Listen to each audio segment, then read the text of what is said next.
سلام دوستان، امیدوارم حالتون خوب باشه. من آرشم، به کانال من خوش اومدید. با یه ویدیو دیگه در خدمتتون هستم. توی این ویدیو میخوایم کلمات و جملات مربوط به لپور لینکیتود رو بخونیم. لپور ترس، لینکیتود نگرانی. لپور لینکیتود ترس و نگرانی. اگه ویدیوهای ما رو دوست دارید لایکشون کنید، کامنت بذارید، سابسکرایب کنید، سوال داشتید بپرسید، خوشحال میشیم. جمله اول میگه ژ پور، من میترسم. ژ آقا ژ که یعنی من دارم، پوغم یعنی ترس. ژ پور من ترس دارم، بله یعنی من میترسم، من ترس دارم. چرا؟ چون ما توی فرانسه داریم او و پور یعنی ترس داشتن یا ترسیدن. او و پور ترس داشتن یا ترسیدن. J'ai enfin surmonté ma peur des araignées. J'ai enfin surmonté ma peur des araignées. اول اینکه فعل surmonté براتون مصدرش رو می‌نویسم. surmonté رفته به پس کمپوزه توی این جمله. surmonté یعنی چی؟ یعنی فائق آمدن، غلبه کردن. enfin بالاخره ادورب اد شده به وربمون بین قسمت او و قا تخصیصی پس میاد. ژ آنفن سورمونت، من بالاخره فائق آمدم، غلبه کردم به ترسم از عنکبوت ها. اغینی عنکبوت. سورمونت رو گفتم، آنفن رو گفتم. من بالاخره از چیکار کردم؟ به ترسم از عنکبوت ها فائق آمدم یا غلبه کردم. Le bruit soudain a fait peur aux enfants. Le bruit soudain، le bruit سر صدا، سودن ناگهانی. اون صدای ناگهانی یا سر صدای ناگهانی بچه‌ها رو ترسون. چرا؟ چون بچه‌ها فق پور اکلکن یعنی کسی رو ترسوندن. فق پور اکلکن یعنی کسی رو ترسوندن.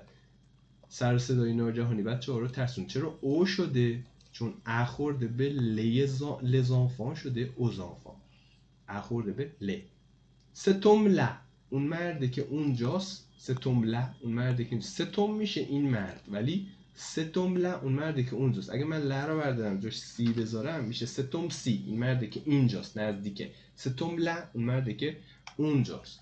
ستم لا اون مرده که اونجاست. موف پوق منو میترسونه. باز فق پوق اکل کنه. الوغ این سه او دست سه او ای. ماشاءالله. سه او یاده سه او ای باری کلا. بعدی j'ai peur d'être au chômage. j'ai peur d'être au chômage. اینجا عبارتمون رو کامل میکنیم، میگیم او وقت. اونجا گفتیم او وقت پوق ترس داشتن یا ترسیدن. او وقت پوق دو فقه کلکو شد.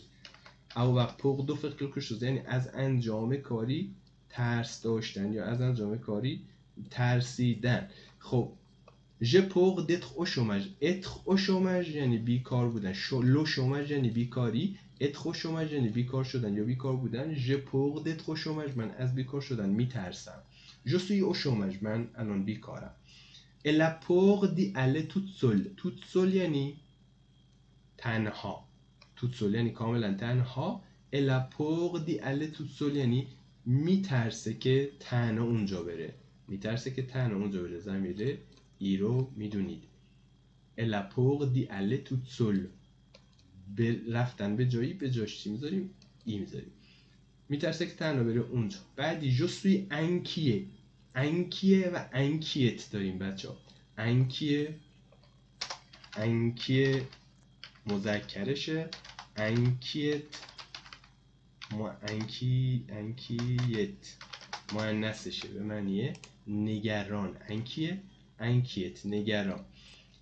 je suis inquiet، من نگرانم. اگه یه خانم بخواد بگه من نگرانم je suis inquiet. ma mère est inquiète. ma mère est toujours inquiète. اونم همیشه نگرانه.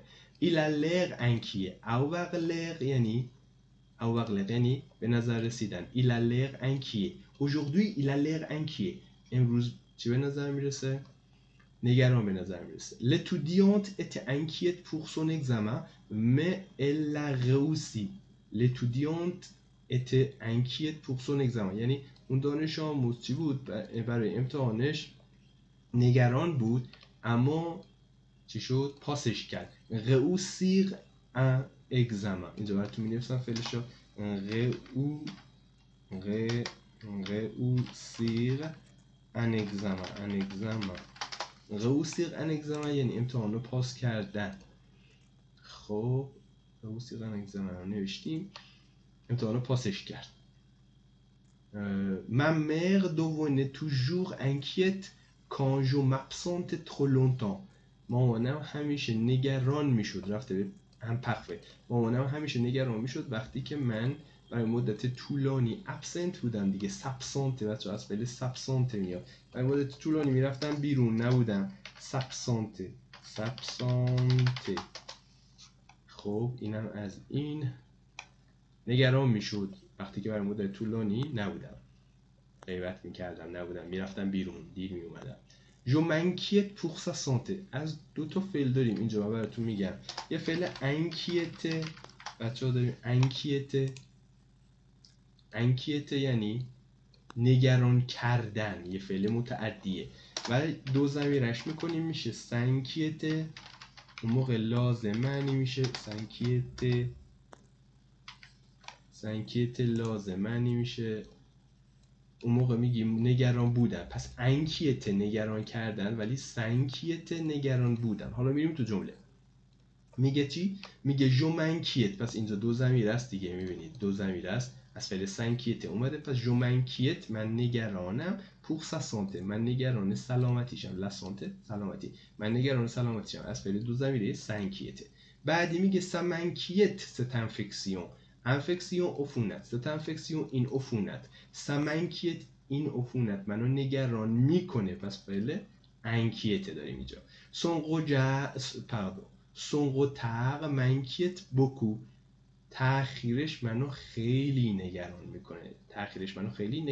باز از فعل انکیته. La diminution des ventes inquiète les investisseurs. La diminution des ventes inquiète les investisseurs. Les investisseurs میشه سرمایه گذاران. دیمینوسیون از فعل دیمینوه میاد. فعل رو می‌نویسم دیمینوه از فعل دیمینوه. ما خواستیم ترس و نگرانی بگیم، کلی چیز گفتیم. لا دیمینوسیون. پس اینجا اسم فعل دیمینوه کاهش دادن یا کاهش یافتن. دیمینوسیون کاهش لوانت فروش. کاهش فروش انکیت نگران میکنه کیا رو؟ سرمایه گذاران رو نگران میکنه. Je n'ai pas le courage d'aller voir le directeur. avoir le courage میشه شجاعت. avoir le courage یعنی شجاعت داشتن. avoir le courage de faire quelque chose. دیگه بچه خودتون بنویسید. avoir le courage de faire quelque chose یعنی شهامت انجام کاری رو داشتن. Je n'ai pas le courage d'aller voir le directeur یعنی من شهامت رفتن اینکه دیرکتور مدیر رو ببینم و ندارم. پس avoir le courage de faire quelque chose شهامت انجام کاری رو داشتن که اینجا منفی شده. Je n'ai pas le courage d'aller voir le directeur. Elle a eu avoir رفته به پس کمپوزه. Elle a eu le courage de surmonter la situation difficile. Elle a eu le courage یعنی شهامتش رو داشت که چیکار کنه؟ که surmonter تکرار شد. surmonter که غلبه کنه به la situation difficile به اون موقعیت difficile سخت غلبه کنه. شهامتش داشته اون موقعیت سخت غلبه کنه. Il a eu le courage de dire non یعنی شهامتش داشت که نه بگه. باز همونه. Je voulais y aller mais je n'ai pas eu le courage. من میخواستم برم اونجا اما جرأتش رو نداشتم، شهامتش رو نداشتم. Je suis pas sûr de moi یعنی به خودم اعتماد مطمئن نیستم. Être sûr de soi. Être sûr من اینجا براتون می‌نویسم. Être sûr de soi. Être sûr de soi یعنی به خود مطمئن بودن. Être sûr de soi. این سور هم باید درستش کنیم. Être sûr de soi یعنی به خود مطمئن بودن. Je ne suis pas sûr de moi به خودم مطمئن نیستم یعنی میترسم. N'aie pas peur نترس. فعل avoir در حالت امرش میشه ayez ayons به تو میگیم، ایه به شما میگیم و ایون به ما میگیم. خب این سه حالت امر فعل avoir هستش. وقتی میگیم اپور به طرف بگیم اپور یعنی بترس. اپوق بترس، چون ا رفته توی چیه امر اوقه. نپاپوق نترس. ادو کوراژ شجاع باش. ادو کوراژ شجاع باش. حالا ای دو کوراژ شجاع باشید، ایون دو کوراژ شجاع باشیم. نیه پاپوق نترسید. نو تنکیت با از فعل سنکیته بچه ها. نو تنکیت با من امر منفی. نو تنکیت با نترسید. میتونیم بگیم نو زنکیت با. نو زنکیت با یعنی نترسید. نو زنکیت با نترسید. شب و روزگارتون خوش. سلامت باشید. خدا نگهدار.